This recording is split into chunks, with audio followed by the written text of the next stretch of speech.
Hola, bienvenidas y bienvenidos a Sumando Voces en Directo, un espacio para el debate, la reflexión y el análisis de temas de interés de la ciudadanía desde el enfoque de los derechos humanos, la democracia y el desarrollo sostenible. El feminicidio es una de las problemáticas sociales que más lacera a Bolivia. Los crímenes dejan no solamente una víctima, sino otras víctimas invisibilizadas. Niños, niñas y adolescentes huérfanos, familias devastadas y toda una comunidad marcada por la violencia. Hoy queremos hablar y analizar la situación de estas otras personas que quedan detrás de cada uno de estos actos de violencia extrema contra las mujeres. Y para ello hemos invitado a un grupo de expertos y expertas que no solamente conocen la temática, sino que también trabajan de manera activa para contrarrestarla. Sin embargo, antes queremos revisar un material que hemos preparado desde la redacción de Sumando Voces. A este tema, los estudios, la academia y los expertos le han llamado el costo social del feminicidio, que es una forma de analizar estructuralmente los efectos que genera la violencia extrema en Bolivia. Es decir, no solamente las muertes, los crímenes, los asesinatos de mujeres, sino la cantidad de niños que quedan en la orfandad, su situación de vulnerabilidad, la manera en que la justicia aborda estos crímenes y las acciones que se han tomado desde el Estado para proteger a quienes quedan huérfanos, no solo de madre, sino en muchos casos de padre también, porque estos sujetos terminan en prisión. Vamos con la siguiente diapositiva, Jenny. Bueno, vamos a hablar de la magnitud de la tragedia. Estamos hablando desde 2013, cuando se sancionó y promulgó la Ley 348, de por lo menos 1.283 víctimas de feminicidio, 1.283 vidas y familias afectadas. Esto representa una crisis humanitaria y sistémica porque la violencia machista en Bolivia ha mantenido un comportamiento estructural crítico que no ha variado mucho en los años desde la promulgación de la ley. Efectivamente, en algunos casos, por ejemplo, en 2018 y 2019 se presentó un mayor número de feminicidios, pero el promedio en general sigue siendo cerca de 100 mujeres asesinadas por año. Ya solamente en lo que va de 2026 se han registrado 41 feminicidios, lo que equivale al asesinato de una mujer cada 4 días. En 2025 el número de víctimas fatales era 81, pero además hubo 138 tentativas de feminicidio, lo que demuestra el grado de vulnerabilidad de las mujeres en una sociedad machista. Bueno, los daños colaterales del crimen. Primero, una orfandad silenciosa. Este era un tema del que no se ocupaba en las políticas públicas, pero precisamente a iniciativa de la sociedad civil organizada es que se ha podido visibilizar que por lo menos hay entre 800 a 960 niños, niñas y adolescentes que han quedado en situación de orfandad por los feminicidios en los últimos 8 años. Esto representa un trauma severo para sus vidas, marca un quiebre en sus proyectos de vida también de estos niños, pero también implica un impacto fuerte en las familias de acogida, es decir, abuelas, abuelos, por lo general maternos, los tíos que de pronto se ven en la necesidad y en la obligación de cuidar a niños, muchas veces en situación de pobreza también, ¿no? De muchísima precariedad. A esto tiene que sumarse el hecho de que deben enfrentar procesos legales desgastantes, lentos y de altísimos costos económicos que profundiza más la situación de vulnerabilidad de estos hogares. Sin embargo, hay que recordar que se ha marcado un hito con la aprobación y promulgación de la Ley 1680, que precisamente da garantías a los niños, niñas y adolescentes que quedan en orfandad. Algunos de los temas más importantes de esta norma son el sustento alimentario. Ya ha sido reglamentada esta ley, hay que ver si se está aplicando o no, de eso vamos a hablar con nuestros expertos. Se destina un monto de dinero de los recursos públicos para poder cubrir paquetes nutricionales y subsidios económicos a menores de 5 años. Esto garantiza de alguna manera que se pueda brindarles cobijo dentro de las familias que los reciben. Hay una prioridad absoluta para que estos niños no terminen en hogares estatales de acogida, se buscará más bien familia extendida. Van a tener acceso prioritario a salud, educación a lo largo de su desarrollo para mantener la protección que ellos merecen dentro del sistema público, y también se va a trabajar en el resguardo patrimonial para que se puedan proteger los bienes heredados de la madre fallecida. Muchísimas gracias, Jenny, por esta información. Ahora sí quiero dar la bienvenida a nuestros invitados e invitadas. Está con nosotras Eulogia Tapia. Ella es licenciada en Trabajo Social, especialista en Género y Derechos de las Mujeres del Centro de Investigaciones de Estudios Superiores en Ciencias de la Universidad Mayor de San Andrés. En la Defensoría del Pueblo, Eulogia ha trabajado como profesional en derechos de las mujeres y también ha sido directora ejecutiva de la Fundación Colectivo Cabildeo. Hoy es activista y vocera del Observatorio para la Exigibilidad de los Derechos de las Mujeres, una organización activista de organizaciones sociales, mujeres lideresas profesionales comprometidas con la defensa de los derechos de las mujeres, la justicia social y la lucha contra la impunidad. Eulogia, bienvenida. Muchísimas gracias por estar con nosotros. Muchas gracias más bien por la invitación. Muy contenta de estar con ustedes, pero también el compartir estos datos trágicos siempre de alguna manera nos consterna, ¿no? Repetir cada vez muchos de estos temas realmente nos preocupa. El costo social del feminicidio es alto, ¿no? O sea, tiene una dimensión social, una dimensión económica, una dimensión también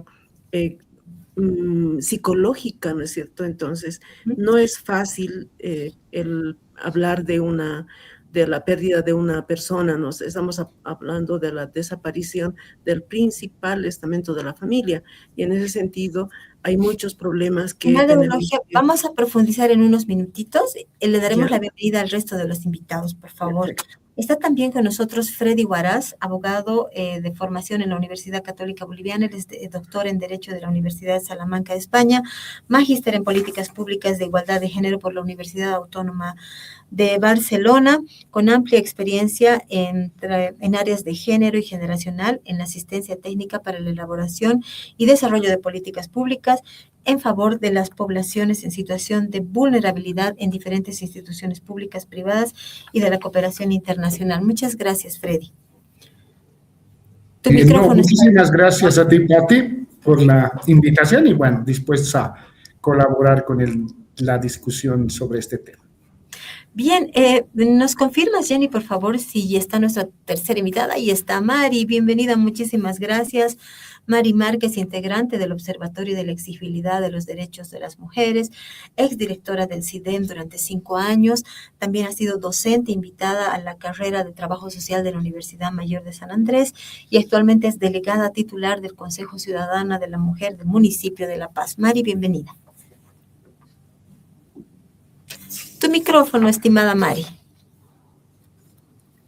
Buenos días, muchas gracias por la invitación y bueno, aquí para debatir el tema.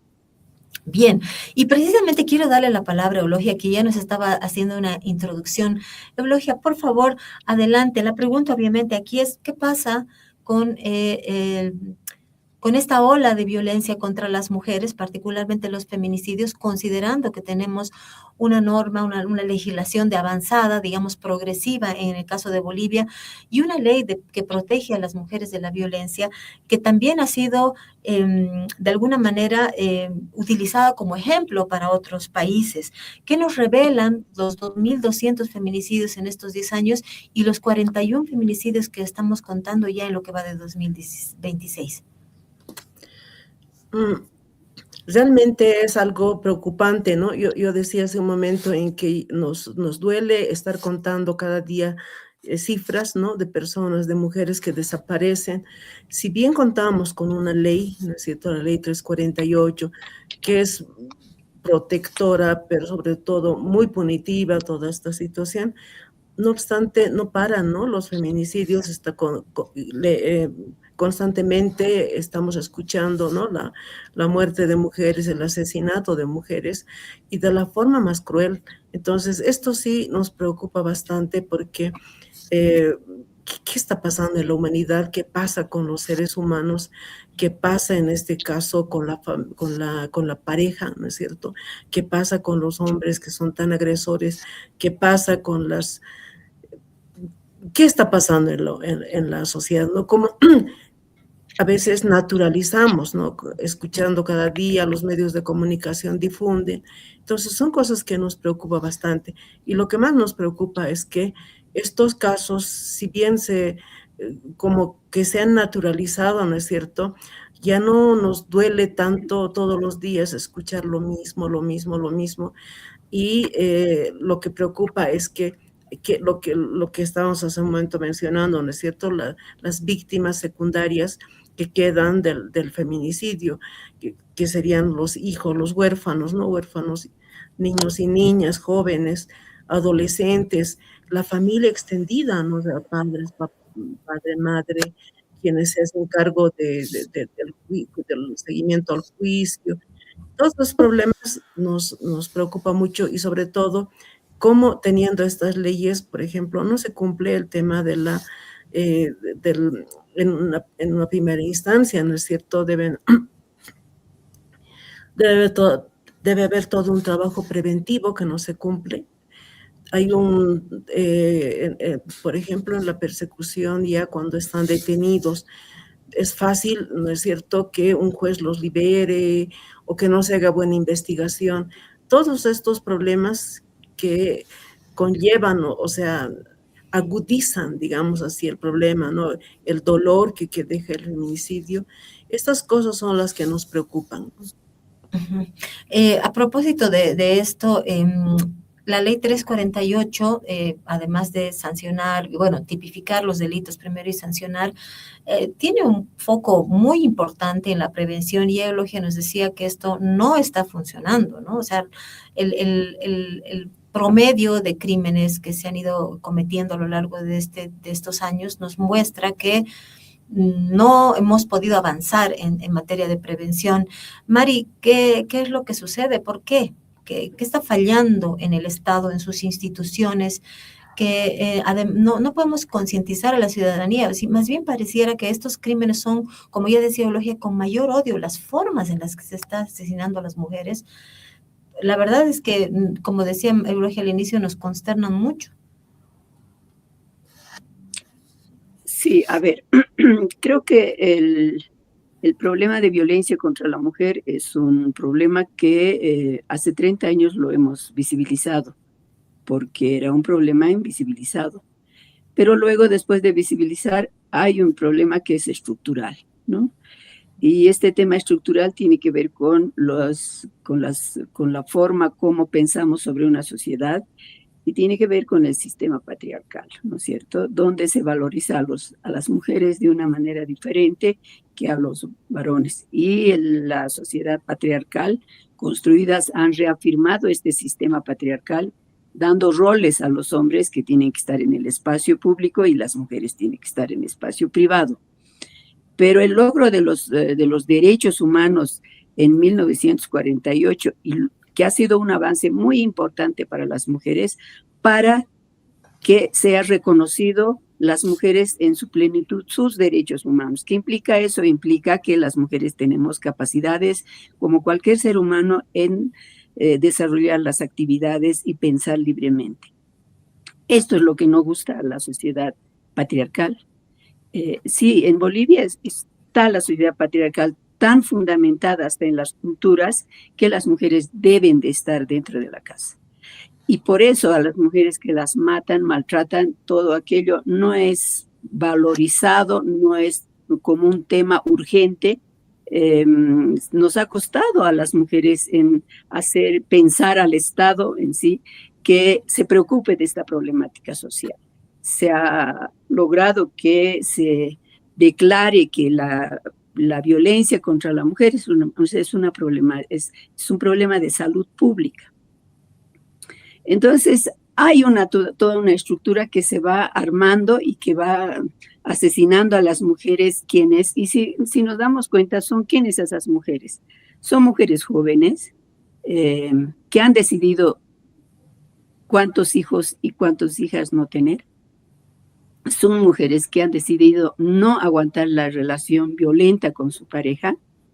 Son mujeres que han decidido ejercer cargos en espacios de decisión y a quienes se las mata. Son mujeres jóvenes, son mujeres profesionales, son mujeres que han acudido al servicio integral de SLIM a que le protejan su servicio, pero estos servicios no las protegen, el sistema judicial no sanciona, entonces hay una sociedad patriarcal que se resiste que las mujeres estemos plenamente ejerciendo nuestros derechos, y si rompemos con esos esquemas, ahí como nos mata. Por eso la sociedad no se indigna, por eso la sociedad sigue educando a hombres y a mujeres machistas, patriarcales, pensando que la mujer es un ser inferior y que debe obedecer. Y si no obedece, hay que matarla.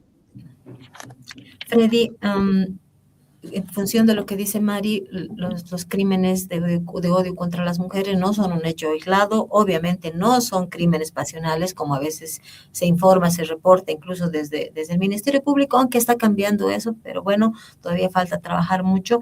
¿Qué nos dicen todos estos casos, Freddy, sobre las relaciones de poder entre hombres y mujeres en Bolivia?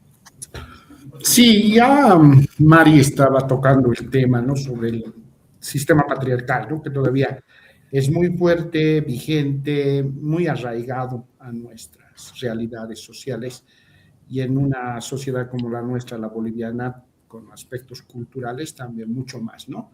Uh-huh. Y obviamente en esta discusión, en este análisis que hacemos, sobre todo, se han ido incrementando o se ha visibilizado posiblemente en algunos casos muchas situaciones que antes no eran denunciadas, ¿no?, si se puede decir, y que sí ocurrían, ¿no?, en el tiempo, pero ya a partir de la promulgación de la Ley 348 se hacen mucho más visibles.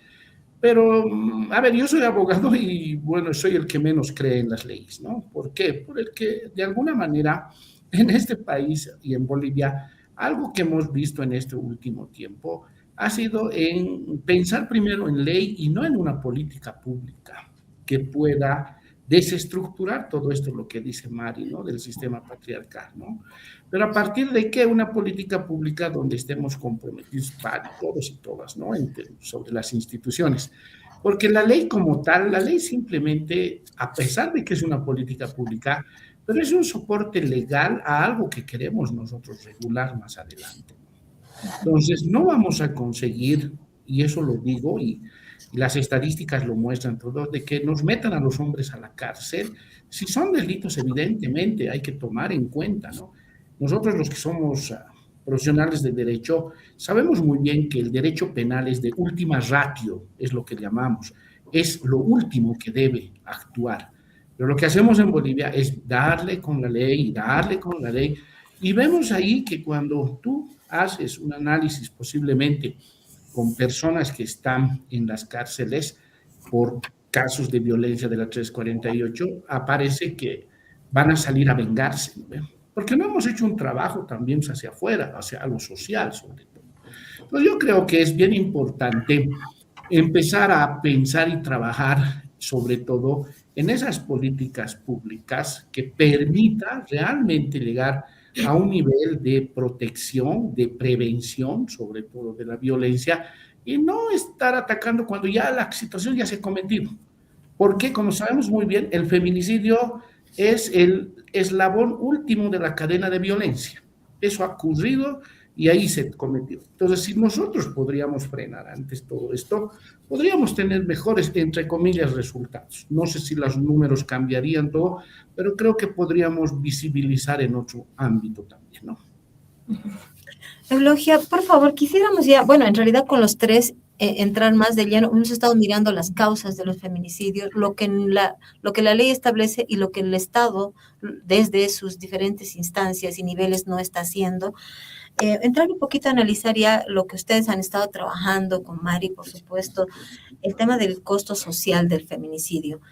¿Qué es esto? ¿A qué se le llama el costo social del feminicidio? Ustedes nos adelantaban ya que estamos hablando de niños que quedan en la orfandad, el costo económico que tienen que llevar las familias para la manutención y crianza de estos niños, el peso emocional que esto representa, los costos económicos para los procesos. Por favor, vamos entrando en materia, Eulogia. Muy bien. Cuando hablamos del costo social, estamos viendo evidentemente, esto abarca impactos devastadores, ¿no? Que van más allá de la irreparable pérdida de las vidas humanas, por supuesto. Entonces, esta problemática representa una carga enorme para la sociedad y el Estado, generando secuelas profundas en el entorno familiar y también en la sociedad misma, ¿no? Estamos hablando de los huérfanos, estamos hablando de padres, madres que sufren la pérdida de su ser querido, de su hija en este caso. Estamos hablando de hermanas, ¿no? que también por esta situación han tenido que involucrarse y están sufriendo esta situación, ¿no? Entonces hay un impacto emocional, por supuesto. Los hijos, padres de las víctimas colaterales, enfrentan un profundo trauma psicológico, trastornos de duelo, la desestructuración del núcleo familiar, pero principalmente esto, ¿no? Cuando hablamos de huérfanos, lo que más afecta es la desestructuración del núcleo familiar. No nos olvidemos que la familia para los niños, o sea, ese nidito, es un nidito donde está, le contiene, ¿no es cierto? Rota esto, ¿no es cierto? La madre desaparece, el padre en la cárcel, están como en la calle, ¿no? Aunque estén con la abuelita, estén con las... El problema es complicado porque a veces van a vivir a otro núcleo familiar. Entonces, hay un problema latente, terrible, ¿no? que les cambia la vida completamente, ¿no? Y un aspecto que hemos visto es que ellos van a querer estar unidos, ¿no? Cuando son 2, 3, 4 hermanitos, 5, peor todavía. Quieren estar juntos, pero la vida los va a ir alejando porque ninguna familia soporta el peso de 5 y 4 niños más, porque además hay que tomar en cuenta de que a la edad en que están, ¿no es cierto? Ellos tienen hambre, ¿no? Ese es un problema muy grave, ¿no? Cuando hablo con huérfanos siempre me dicen eso, ¿no? Teníamos hambre y no teníamos que comer. Entonces es un primer problema que van a ir enfrentando. Después, o sea, el problema psicológico, ¿no es cierto? Que no es atendido. No, aquí en Bolivia muy pocos centros cuentan con este servicio que pueda atenderlos, que pueda hacer este trance, digamos, ¿no? Porque muchos de ellos son víctimas de feminicidio. Y el problema con los huérfanos es grave y las secuelas que dejan también. Pero por otro lado también hay una carga económica, ¿no? Era la mujer, a menudo era el pilar económico de la familia, y no estando ella ya no existe ese ingreso, ¿no? Entonces los gastos que enfrentan es grave porque además se va a sumar a esto los costos legales, ¿no? O sea, hay que pagar un abogado, hay que pagar las fotocopias, hay que pagar una serie de gastos que implica, ¿no es cierto?, el buscar la justicia. Y en ese caso hay un desgaste financiero económico en la familia. Muchos no tienen, entonces acuden a profesionales, ¿no? Por decir, del CEPDAVI en este caso, pero estos del CEPDAVI están con una carga laboral enorme, ¿no? 120, 200 casos que manejan, no les permiten hacer un seguimiento como el que se requiere para lograr la justicia, porque por otro lado, fácilmente se contratan 10, 5 abogados, entonces pelear con esto es complicado. Y por otro lado también hay, ¿cómo se llama?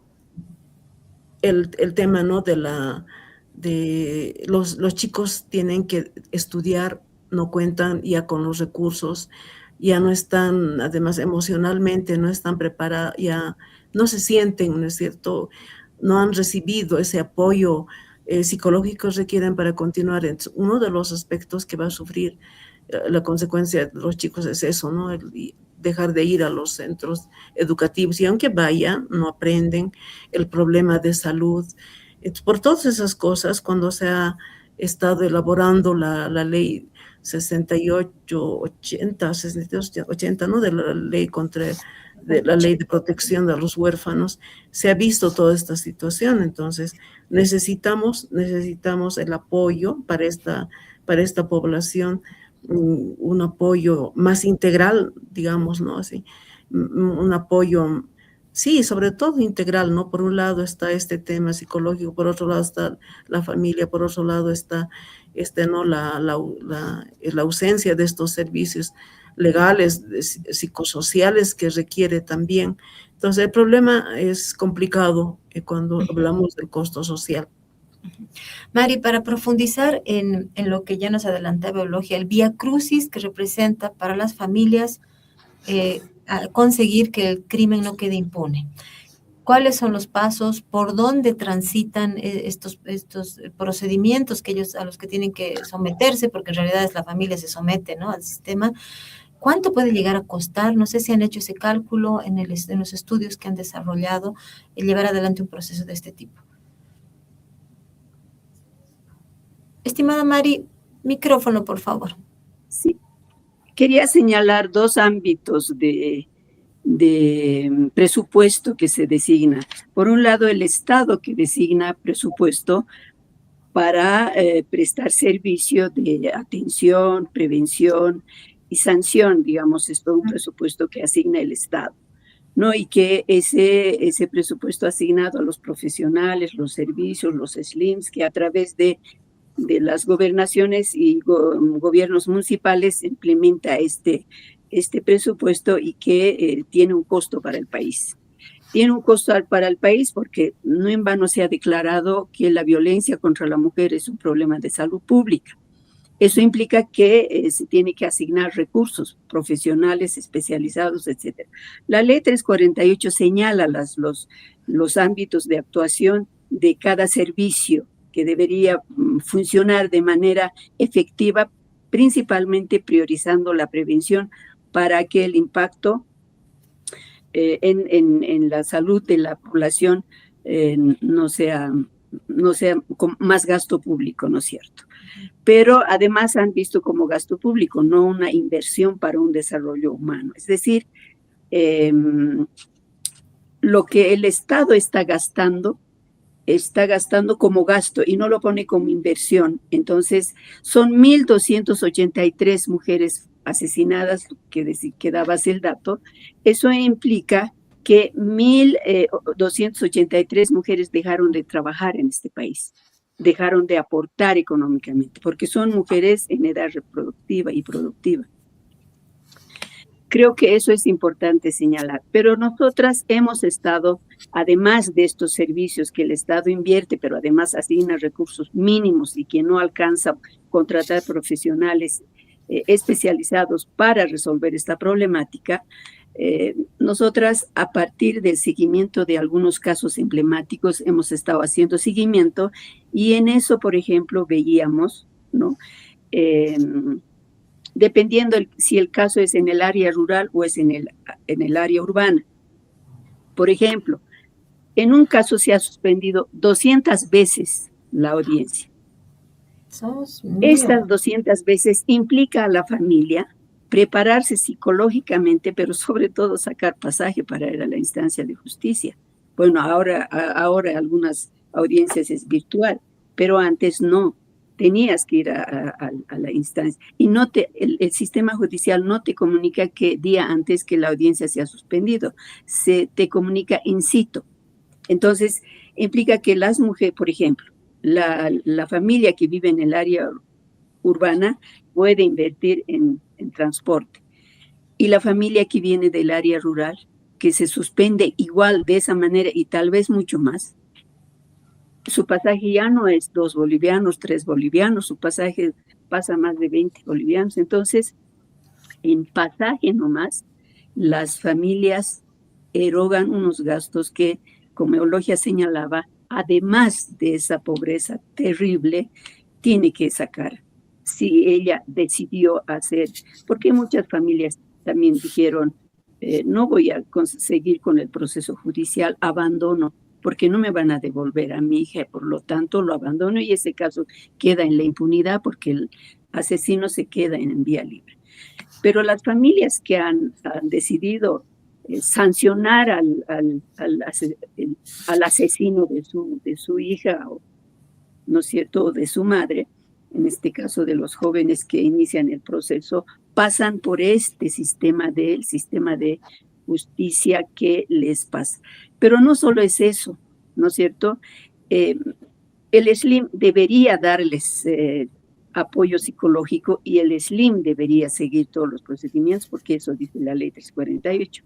Pero no cubre eso, sino es la familia que debe gastar en abogado. Por ejemplo, un caso de 16 años que su proceso sigue en 16 años, la mujer tuvo que prestarse $20,000 del banco para pagar al abogado, que hasta hoy día de hoy sigue pagando esa deuda. Pero además, esta familia que tenía un rol de trabajo, es decir, tiene su trabajo, pero con lo que tiene que asistir a las audiencias, la familia abandona el trabajo o se falta muchas veces, entonces las empresas privadas, públicas, empiezan a acosar a la persona que tantas veces estás pidiendo permiso, cada vez dices audiencia, porque bueno, en la ley indica que se debe dar permiso a que tiene audiencia en el caso de violencia, entonces, pero la empresa ya le empieza a retirarlas, entonces pierde su fuente de trabajo a algunos miembros de la familia. El tema de alimentación que también se ve, es decir, la familia prioriza pagar al asesor legal, en este caso al abogado y a la abogada o abogada, y restringe la alimentación de los niños y niñas. El tema de educación, que también tiene que ver con el costo social, muchos de estos niños vivían en una zona y son trasladados a otra zona, y el Ministerio de Educación obviamente debe dar la transferencia, pero esto es un trámite que no se termina, en lo que la familia también gasta en transporte, en tiempo, inversión de tiempo, etcétera. Es decir, el sistema educativo no coopera en que los niños víctimas o huérfanos de feminicidio puedan asistir inmediatamente a la clase si no pasa un proceso. La tenencia de los hijos en línea materna, que los SLIMs, es decir, las defensorías deben dar todo este proceso de legalización de que se está haciendo cargo de estos niños huérfanos, huérfanas, la tal familia o la familia de la línea materna, también implica otro costo. Es decir, la defensoría tiene unos personales tan ineficaces que hacen volver a la familia 3, 4 veces para hacer ese trámite, cuando debería ser gratuito y inmediato. Es decir, la familia, en este caso, hay mujeres víctimas de feminicidio que su papá ni su mamá vive. Entonces, ¿quién se hace cargo? Las hermanas. Pero las hermanas son de escasos recursos económicos. Entonces, ¿cómo los hace? Es decir, lo que Eulogia decía es un tema dramático, es terrible. Ese es el costo social que decíamos nosotros. Si el Estado aumenta, había un estudio que señala, el Estado pone del PIB, mejor dicho, 0,5%, ¿no es cierto? La familia pone un 70% de su presupuesto para el acceso a la justicia y para la sobrevivencia de las de las familias víctimas de feminicidio. Es decir, es un tema trágico que nosotras hemos logrado contabilizar, y el impacto psicológico. El impacto psicológico ha arrasado sobre todo con las mamás. La madre que queda, en uno de los casos, la madre quedó por vida con tratamiento médico y tiene que estar por vida. O sea, ella le ha dado primero estrés, luego pasó a otra línea en que tiene que tratarle la psiquiatra para que ella pueda dormir. Es decir, el costo, y la asistencia psicológica, ¿cuánto te cuesta? La terapia psicológica, ¿cuánto te cuesta? Porque los SLIMs deberían darle esto, pero no tienen cabida. O sea, no hay profesionales que puedan dar, o sea, porque los SLIMs se ha vuelto un espacio de partidos políticos. Entonces, ¿quién es del partido político? Entonces, que ganó, hace rotar al personal cada 3 meses. Entonces, son muchachas recién egresadas que no se han especializado. La ley dice que deben ser especializadas. Entonces, no dan un servicio efectivo cuando las familias están invirtiendo. Tiene que inclusive pagar desde el momento del levantamiento del cadáver, que es médico forense, que tiene presupuesto, pero a la familia dice no tengo guantes. Entonces, claro, de ahí la familia tiene que pagar. Mari, muchas gracias por este pantallazo que yo creo que nos deja impactados y con una terrible decepción también del sistema. Freddy, acaba de explicarnos así en términos generales, Mari, el costo social, familiar, social, económico. ¿Qué hacer con esta problemática, con todo esto que se está describiendo? Porque tenemos leyes, están establecidas las normas, los caminos que se debe seguir para ejercer justicia. Ahora esta nueva ley que protege a los huérfanos. ¿Cómo garantizamos que esto realmente funcione? Decíamos al inicio del programa que la nueva ley que protege a los niños, que la aplicación de la nueva ley es un reto. ¿Qué hacemos? ¿Qué sugieres tú desde tu experiencia como experto en esta área? A ver, sí, en realidad la ley 1680, ¿no? De alguna manera pretende, ¿no? De alguna manera cubrir esta situación, pero la verdad existen muchos vacíos en esa ley, ¿no? Porque tiene que tener una concatenación con otras normativas, como es el Código Niño, Niña, Adolescente, el Código Civil cuando se habla de sucesión, el Código de Procedimiento Penal. Cuando me refiero al Código Niño Niña es el tema de la tenencia y la guarda, que no simplemente es a la primera. Por ejemplo, ¿desde cuándo empieza el Estado a erogar ese monto de dinero que se ha planteado que se va a pagar? Hay una duración, sí, hasta cuándo, pero nos dice desde cuándo, por ejemplo, ¿no? Entonces, uno de los problemas grandes que se ha visibilizado, y no sé cómo lo habrían trabajado, hay una ley de la Argentina, ley Brisa también se llama, ¿no? Por el nombre de Brisa Barrio Nuevo, y los que quedaron huérfanos, jamás funcionó. Y eso es lo que me iba, ¿no? Mi intervención, que las leyes no terminan de solucionar estos problemas sociales tan grandes que tienen otro tipo de connotación con los cuales hay que trabajar. Cuando tú me preguntas qué es lo que se debería hacer, es que ya deberíamos empezar a plantearnos, o sea, insistir en desarrollar estas políticas públicas, ¿no? A los actores involucrados, pero que tengan el presupuesto necesario, porque como dicen, son buenas voluntad no más es, no hay una efectividad a la hora de la aplicación como tal. Entonces yo hace rato lo que mencionaba son unas pequeñas situaciones, no sé cómo la van a salvar con la reglamentación, pero me quedaba medio ahí un poco con un sabor a nada, porque se establecía, ¿no? El tema de plantear un equipo multidisciplinario, lo que dice la Mari, ¿no? O sea, que la atención psicológica ya lo ha descrito cómo están los SLIMs. Por ejemplo, hay la corresponsabilidad con los gobiernos, con las entidades territoriales autónomas, ¿no? Sabemos muy bien que las gobernaciones tienen que tener centros de atención terapéutica, los famosos CEPAT, que estos CEPAT sí funcionan, pero que no hubo ¿qué se llama? Un impulso a que se pueda trabajar de la manera como se quiere. Pero ya en la ley 1680 se crea otro equipo multidisciplinario. Entonces, estamos viendo cosas que ya están establecidas en normativa, en políticas hasta por entidades territoriales, pero que es necesario echarlas a andar sobre, ¿no? Creo que va a ser bien importante que se pueda seguir insistiendo, y eso yo lo digo porque a ver, el tema de desde cuándo se empieza a pagar, me voy a un ejemplo bien concreto. Los casos de feminicidio que se reportan a través de fiscalía son del encuentro de mujeres que han muerto, pero que todavía no tienen sentencia, ¿no?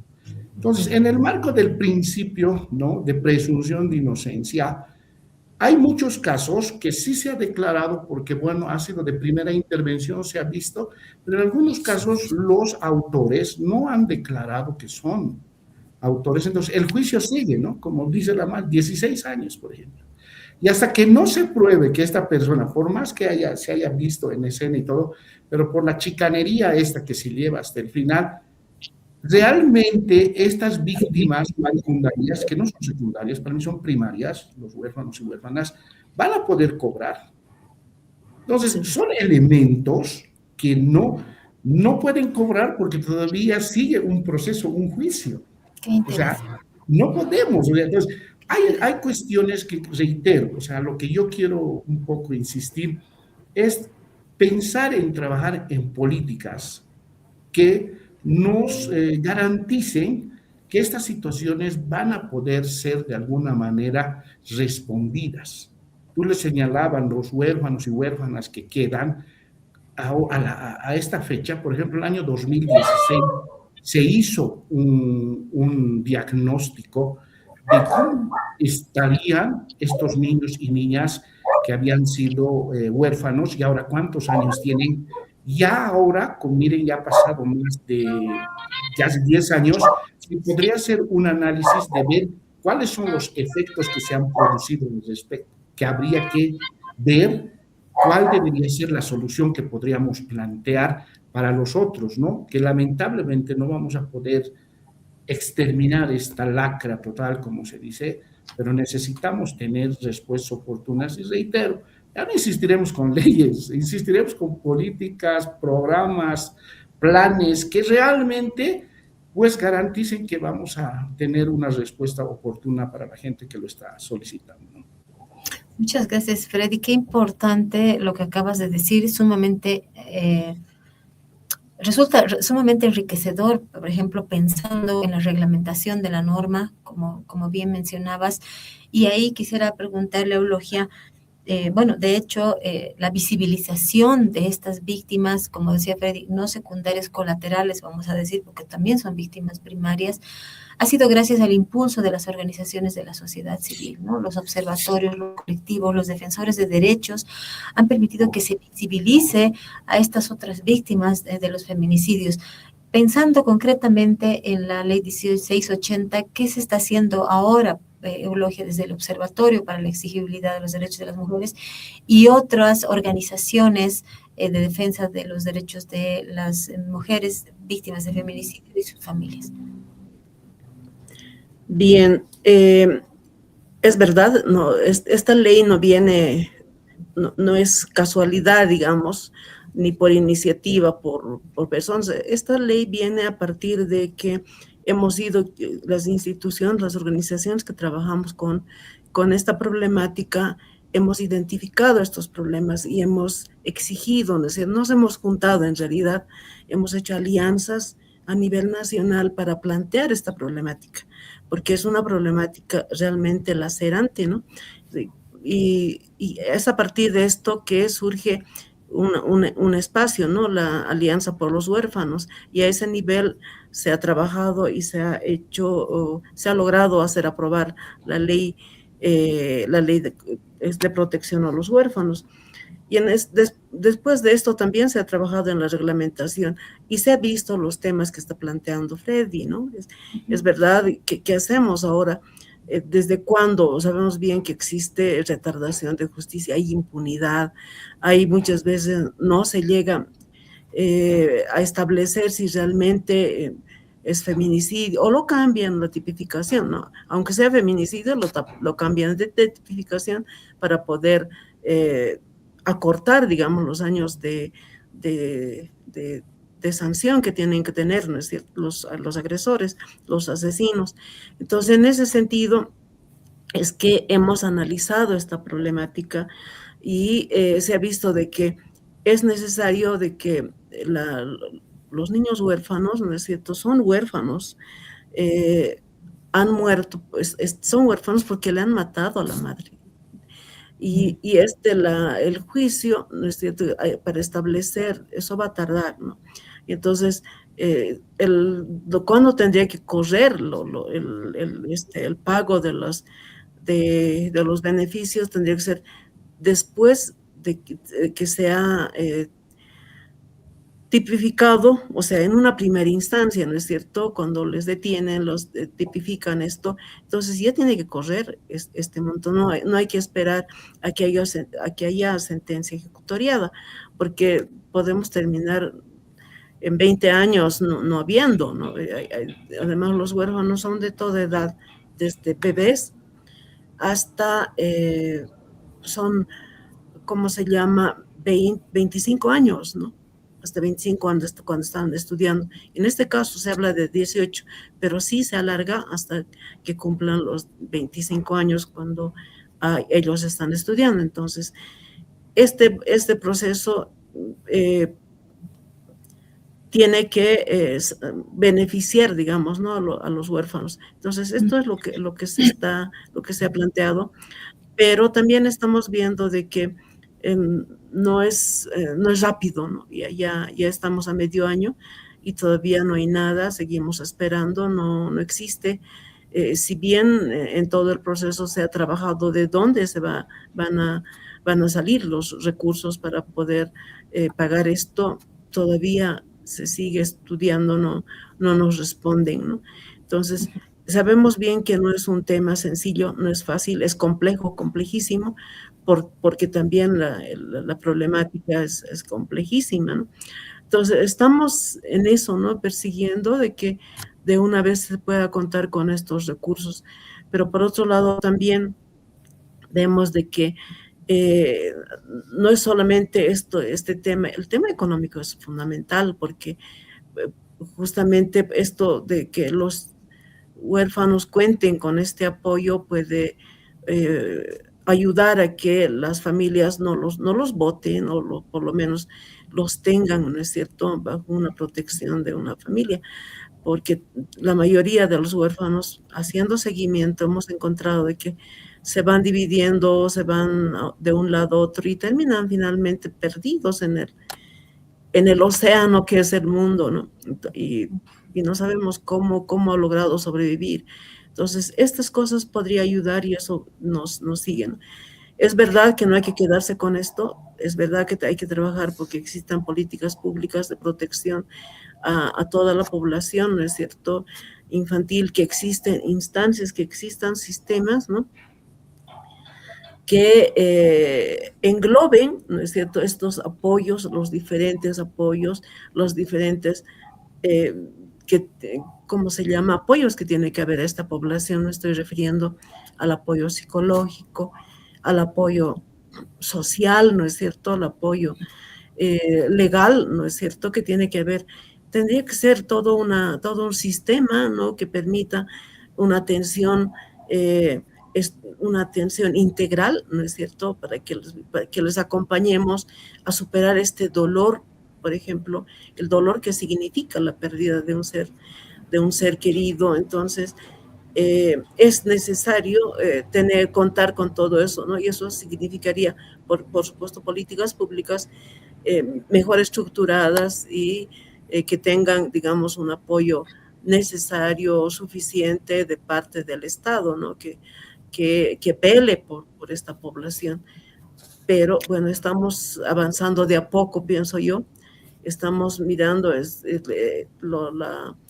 primera vez que se plantea, pues, después de varios años, hay la posibilidad por lo menos de decir, esta población va a contar con apoyo, porque no se olviden, este es el quinto proyecto de ley por los huérfanos que ha logrado concretar, digamos, en la aprobación de esta ley, porque antes ya habían otras iniciativas y no se ha podido avanzar.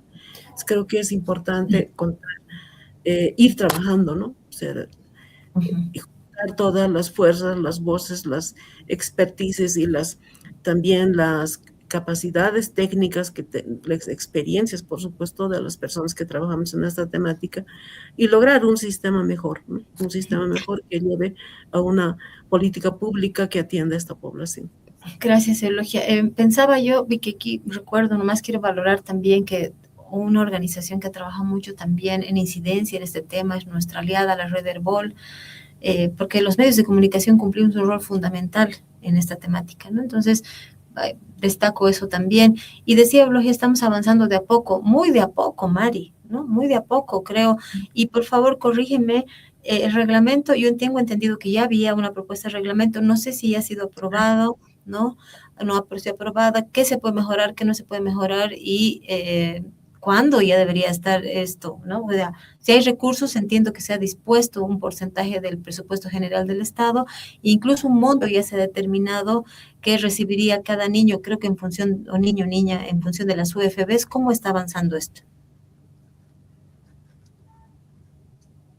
Micrófono, por favor, Mari.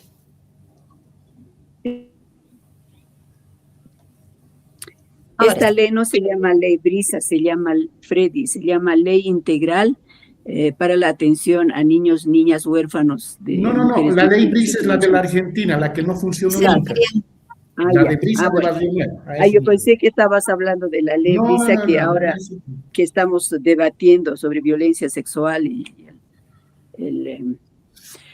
bueno, esta ley que aprobó a la salida del presidente Arce, y aprobó sin problemas esta ley integral para la atención integral a niños, niñas, huérfanos de mujeres víctimas de feminicidio. Al mes de posesionado el nuevo presidente, se mandó, como el Ministerio de Justicia se cerró, entonces se mandó, se hizo los trámites ante el Ministerio de Gobierno, es donde ha sido derivado el Viceministerio de Igualdad de Oportunidades.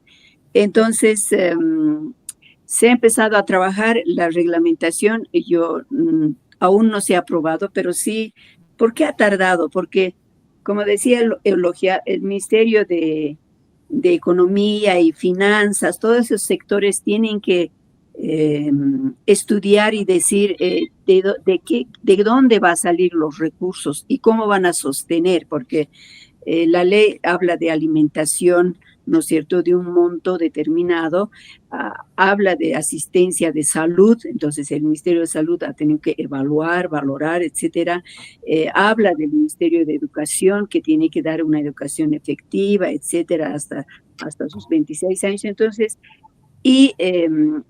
esto tardó en que los ministerios den su ok, es decir, su aprobación, y está en eso, no sé si Eulogia puede decirme, desmentir, todavía no se ha terminado de reglamentar y una vez que se termine de reglamentar y ya esto sea aprobada, se tiene que implementar nuevamente, pero el Estado, como yo decía, es un Estado patriarcal que no le interesa, aprueba leyes y no le importa implementar, peor elaborar políticas públicas. Entonces vamos a tener que pasar a una fase de exigibilidad otra vez para que pongan en acción esta normativa que implica a varias instituciones. La Defensoría va a tener rol importante, los SLIMs, y también el tema de apoyo psicológico, etcétera. Entonces, está en eso la normativa.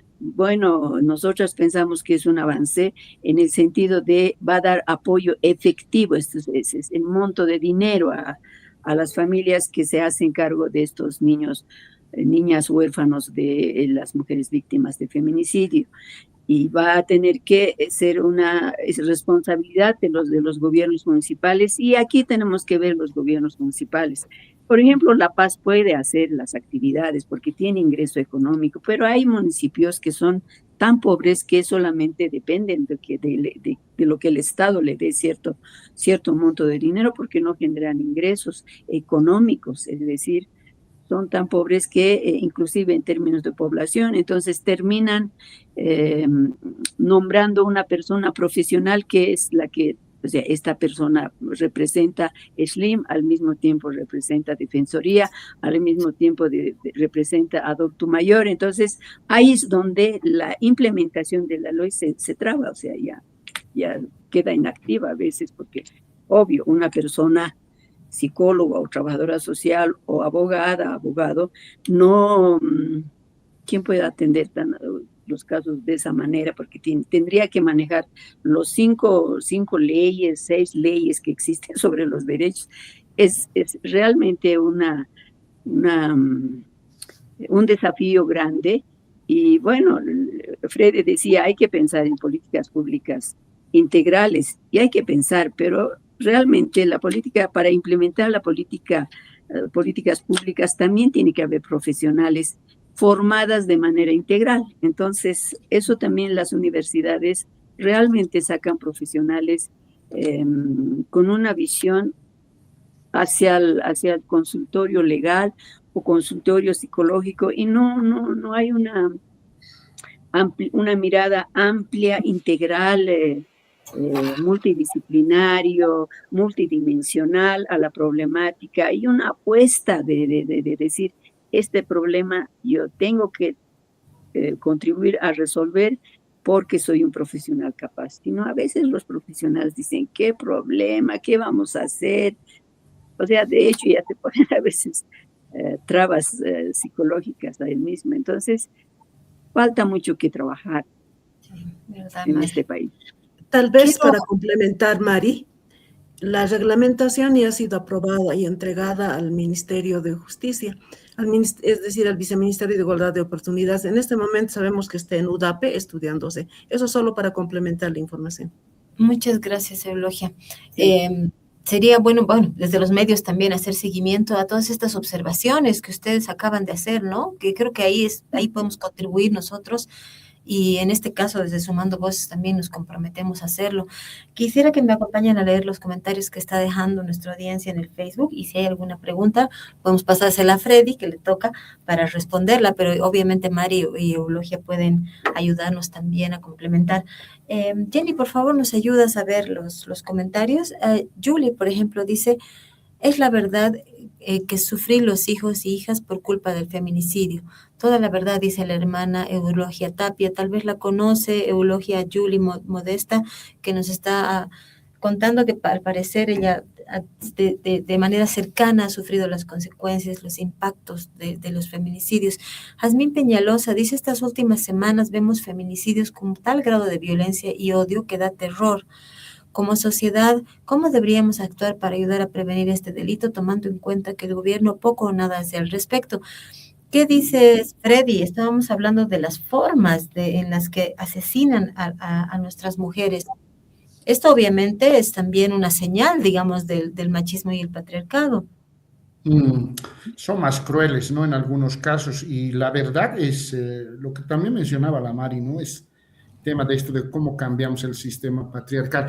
Si vemos los 2 últimos o 3 feminicidios que hubo recientemente, el que la asesinaron a la trabajadora sexual en el Alto, ¿no? Con 4 puñaladas, es producto también de esta situación que estamos viviendo como sociedad en Bolivia, ¿no? El grado, a ese nivel hemos llegado, y igual de la persona de la tiktokera, ¿no? Que en escena también la mata. Entonces, claro, ahí uno hace un análisis de ver cómo estamos como sociedad realmente, qué estamos haciendo, qué estamos incidiendo. Y eso es lo que yo decía, más allá de pedirle o exigirle al Estado, al gobierno, de que emita leyes, porque yo digo, o sea, si tuviéramos un régimen penitenciario bueno, por lo menos, podríamos pensar en una rehabilitación, ¿no? De las personas. Pero sabemos muy bien, y bueno, a mí me tocó hacer, no acá en Bolivia, sino en España, mi tesis en este tema cabalmente, a los hombres cuando les preguntas que son por violencia, porque allá había ya, cómo la sistematicidad cambió de matarlas, luego como salió una ley que era esto, entonces no vamos a matarlas, vamos a destrozarles el rostro, ¿no? Les echaban ácido en la cara. Entonces, muertes en vida, ¿no? También. Entonces tú preguntas a los hombres por qué lo hacían y sigue este tema del sistema patriarcal de la pertenencia, ¿no? Y en este caso habría que hacer también hasta, esto tiene que ser muy bien estructurado, porque hasta de lo cultural que hay que ver en nuestro país, ¿no? Cómo se sigue manteniendo estas relaciones que tú me hacías la pregunta primera de poder entre hombres y mujeres, ¿por qué se sigue acentuando esta situación? Entonces, creo que amerita, reitero, ¿no? Y yo soy muy convencido en que, y la Mari dijo, sí, que se necesita profesionales, sí, para todos se necesita profesionales ¿no? Especializados, integrales, pero obviamente que si tuviéramos una política educativa, por ejemplo, desde los colegios, escuelas, la comunidad, cómo respetamos o no, reciente vimos el bloqueo en Lipar y la visten de mujer a un hombre, pensando que eso es un castigo, el ser mujer, además de la vestimenta, o sea, seguimos en una sociedad realmente que amerita hacer cambios profundos. Y ahí ustedes, periodistas, Patti, creo que juegan un rol muy importante, ¿no? De estos mensajes que se transmiten muchas veces y lamentablemente vemos que todavía en determinados sectores sociales esto se sigue arraigando muy fuerte. No con estigmatizar, no quiero que se me tome así, sino que hay que seguir trabajando. No digo que no se cometa en los otros, por ahí en los otros hay todavía ¿no? O sea, se cubre más, pero creo que necesitamos trabajar como sociedad, cambiar el sistema patriarcal, nos va a llevar muchos años, pero eso creo que tiene que empezar desde la educación de nuestros hijos e hijas. Bien, Paola Salazar nos dice, ahí también nos puede acompañar Jenny con la publicación. Felicidades al doctor Freddy Huaraz, muy acertada su sugerencia de los programas, no solo para las víctimas, sino también para sus hijitos. También está un comentario de Iris Baptista que dice, ¿me ayudas, por favor, Jenny? Ahí está. Felicitar al Observatorio de Exigibilidad de los Derechos de las Mujeres por poner en la agenda pública y política estos temas invisibles en normativas y políticas públicas.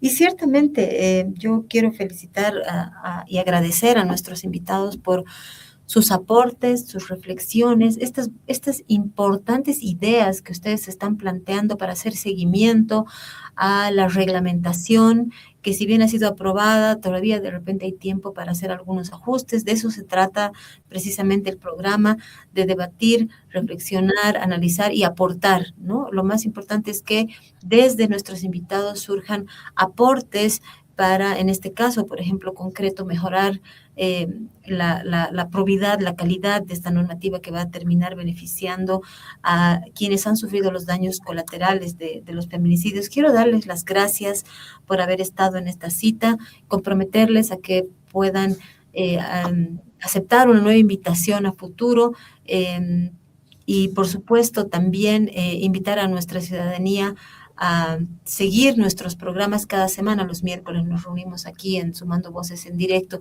Eulogia, Freddy y Mari, su despedida, por favor, cortita, porque ya el tiempo nos está pisando. Empezamos con Eulogia. Bien, muchas gracias, Patricia, por la invitación. Más bien, nos permites abordar esta temática desde diferentes puntos de vista también y con los diferentes aportes, ¿no? Me agradó mucho participar. Y por supuesto, cuando sea necesario vamos a estar y sobre todo velando por que se pueda mejorar de alguna manera a la población que está en esta situación. Mari. Bueno, muchas gracias a Sumando Voces y por el espacio. Es necesario que sigamos debatiendo este tema, pero sobre todo yo quisiera decir a todas las mujeres, hay que buscar formas de estrategias de autocuidado, ¿no? Y eso implica cuidar nuestras vidas, ¿no? Y deshacernos de los discursos estereotipados en cuando te dice tú eres mía, ¿no es cierto? Eres mi propiedad, yo te voy a cuidar. Es decir, las mujeres debemos de buscar formas de cuidarnos y saber detectar de quién es, con qué persona estamos. Creo que eso es importante. Gracias, Mari. Freddy, finalmente. No, sí, gracias, Pati, igualmente a Eulogia y a Mari, ¿no? Por compartir en este momento que hemos siempre trabajado en diferentes espacios, pero siempre, ¿no? En pro de poder aportar en esta línea, ¿no? Sobre todo, y es todavía, ¿no? La lucha, mira, con la Mari creo y con la Eulogia no sé hace cuántos años estamos y seguimos, y creo que vamos a seguir. Yo soy el más convencido que son los niños y las niñas desde la educación que tenemos que empezar a incidir, porque esa es la parte, ¿no? Porque los sistemas están ahí planteados, no hay una respuesta efectiva y no creo que podamos verlo nosotros por lo menos, pero esperemos que dejarles un mundo mejor a nuestros hijos o hijas, ¿no? Eso sería mi comentario. Muchísimas gracias entonces a los tres, a nuestra audiencia, recordarles que pueden seguir nuestros contenidos en nuestro portal en www.sumandovoces.com.bo, pero también pueden no solo ver, sino compartir y darle like a nuestros contenidos en Facebook. Ahí nos pueden encontrar como Sumando Voces Bolivia, en X, Sumando Voces Bo, y nuestros videos que hemos estado produciendo, por ejemplo, en esta semana con relación a los efectos de esta crisis múltiple que estamos viviendo, en sumando.voces en TikTok. Así que les esperamos en nuestros portales, en nuestras cuentas en redes sociales, pero también el próximo miércoles a las 11 para abordar una nueva temática de interés ciudadano. Será hasta